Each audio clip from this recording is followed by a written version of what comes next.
என் அன்பார்ந்த தமிழக மக்களே, அனைத்து இந்திய அண்ணா திராவிட முன்னேற்ற கழகத்தின் தலைமை கழக நிர்வாகிகளே,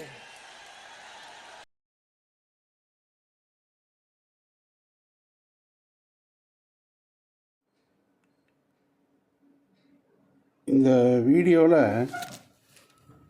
நம்ம புரட்சித் தலைவி அம்மா டாக்டர் ஜெயலலிதா அவர்களை பற்றி தான் இந்த காணொளியில் பார்க்க போகிறோம். ஜெயலலிதா அம்மாவுடைய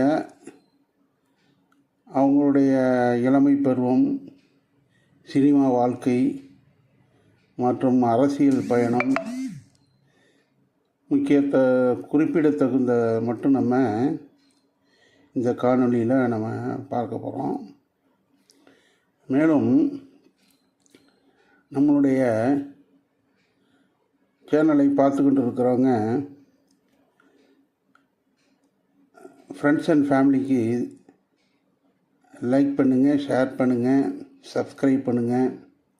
தொடர்ந்து ஆர்டிவி சேனல் தமிழ் யூடியூப் சேனலுக்கு உங்களுடைய ஆதரவை தொடர்ந்து கொடுக்குமாறு மிக தாழ்மையோடு கேட்டுக்கொள்கிறேன். மேலும் உங்களுடைய வியாபார தொழில் சார்ந்த விளம்பரங்களை இந்த சேனலில் கொடுத்து எங்களுடைய இந்த சேனலுடைய பணி தொடர்ந்து நாங்கள் நடத்தி கொண்டிருப்பதற்கு ஆதரவு தருமாறு மிகவும் பணிவோடு கேட்டுக்கொள்கின்றேன். தற்போது அம்மா ஜெயலலிதா அவர்களை பற்றி இளம் வயதில் பார்த்திங்கன்னா பிப்ரவரி 1948 பிப்ரவரி 24 தற்போது கர்நாடகாவில் இருக்கின்ற மைசூர் என்ற இடத்தில் பிறந்திருக்கிறாங்க.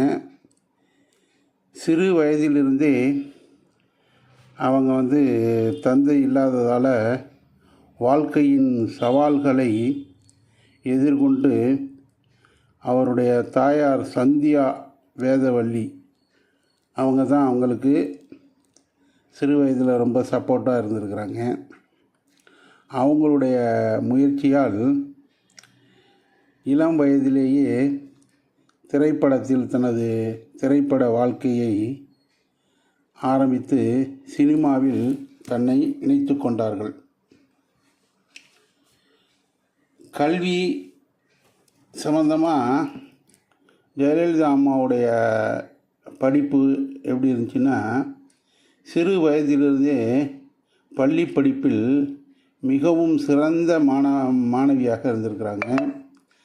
கணிதம், அறிவியல் பாடங்களில் ரொம்ப திறமை ஜாஸ்தியாக இருந்திருக்குது. ஆங்கிலம், தமிழ், கன்னடம், தெலுங்கு, ஹிந்தி போன்ற மொழிகள் எல்லாத்திலையும் புலமைத்துவம் பெற்றிருக்கிறாங்க.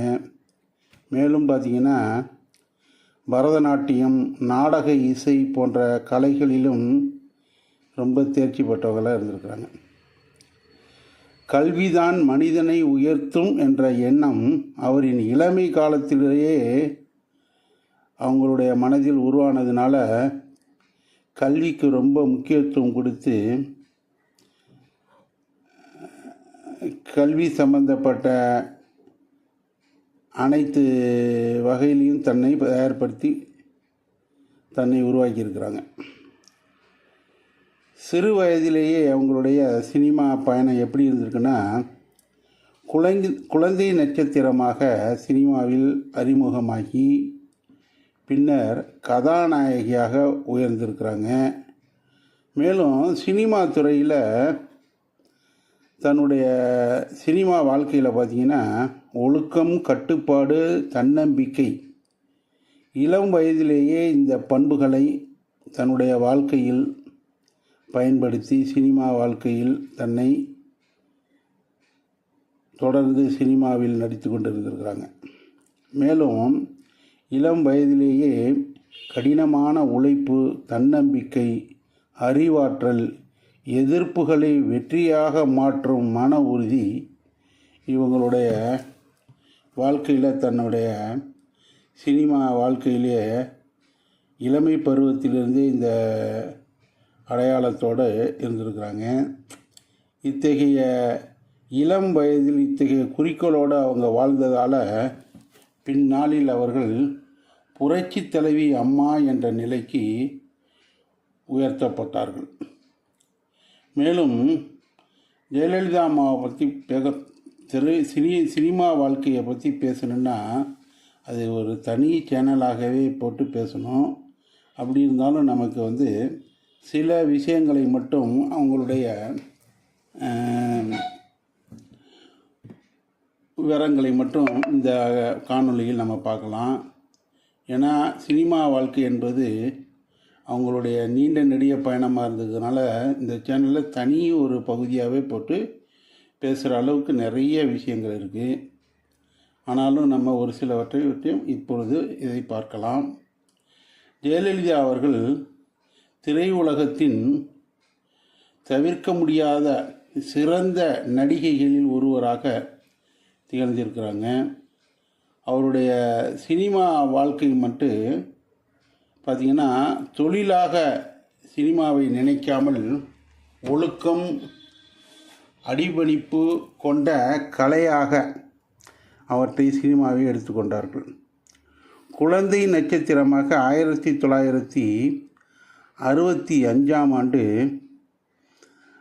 குழந்தை நட்சத்திரமாக நடித்து கொண்டிருந்த ஜெயலலிதா அம்மா அவர்கள் 1965 வெண்ணிற ஆடை மூலமாக கதாநாயகாக தமிழ் சினிமாவில் அறிமுகம் செய்யப்பட்டார்கள். இந்த படம் அவங்களுக்கு தனிய அடையாளத்தை ஏற்படுத்தி கொடுத்தது.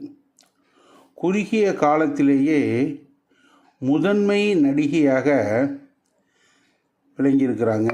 தமிழ், தெலுங்கு, கன்னடம், ஹிந்தி மொழிகளில் நடித்து தனக்கென ஒரு முத்திரையை வைத்து சினிமாவில் வலம் வந்திருக்கிறாங்க. சுமார் 140க்கு மேற்பட்ட திரைப்படங்களை நடிச்சிருக்கிறாங்க. ஜெயலலிதா, எம்ஜிஆர் இவர்களுடைய இணை பார்த்திங்கன்னா சிறப்பாக சினிமாவில் தன்னுடைய முத்திரையை வைத்திருக்கிறாங்க. எம்ஜிஆருடன் 28 படங்கள் ஜெயலலிதா அம்மா நடிச்சிருக்கிறாங்க. 1000ல் ஒருவன், அடிமை பெண் போன்ற வெற்றி படங்களில் இணைந்து நடிச்சிருக்கிறாங்க. தமிழ்நாடு அரசு விருதுகள் சாதனைகளை பொறுத்த வரைக்கும் பார்த்திங்கன்னா இவங்களுக்கு ஃபிலிம்ஃபேர் அவார்டு கொடுத்துருக்கு.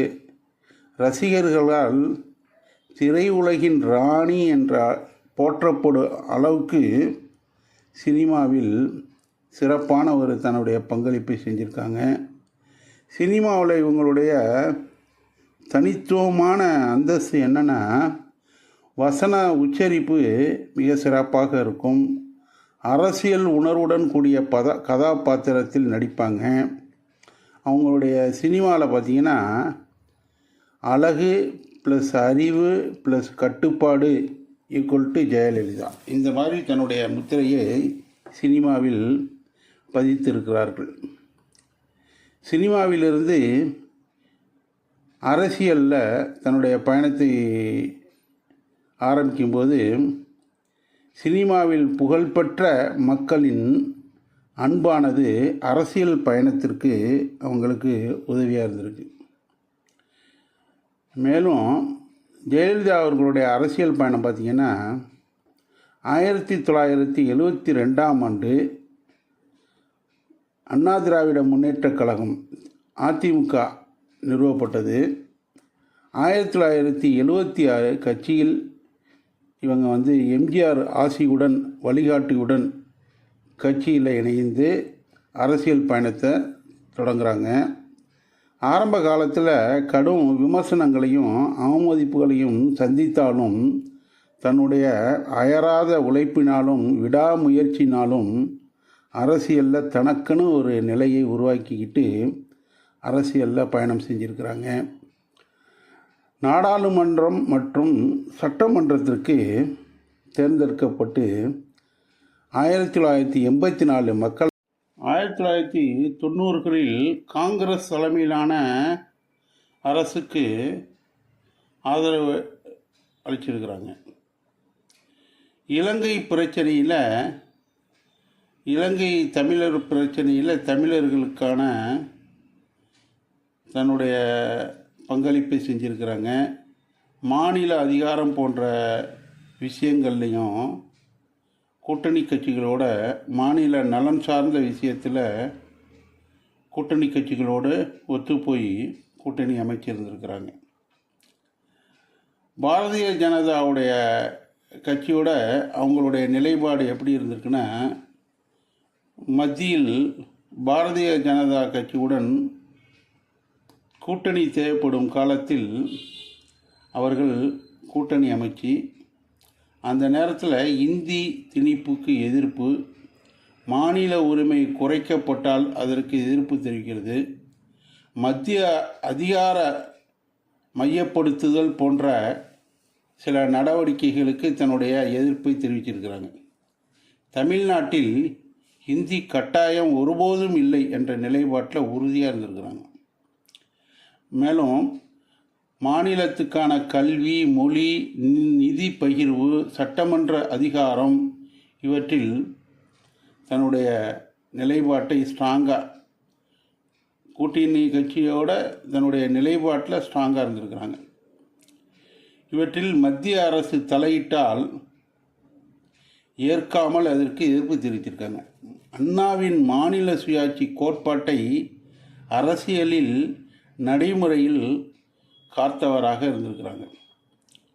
தேசிய அரசியலில் பங்கு பார்த்திங்கன்னா பல முறை மத்திய அரசின் பெரும்பான்மையான தீர்மானங்களுக்கு கிங் மேக்கராக இருந்திருக்கிறாங்க.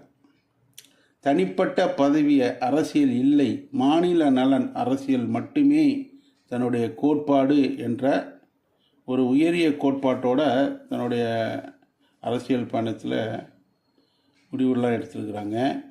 மாநில அரசுடன் போராட்டமும் பேச்சுவார்த்தையும் சுமூகமான கூட்டணியில் இருக்கும் பொழுது அரசியலில் சுயமரியாதை, தீர்மான சுதந்திரத்தை கடைபிடித்து அதற்கு தகுந்த மாதிரி முடிவுகளை எடுத்திருக்கிறாங்க.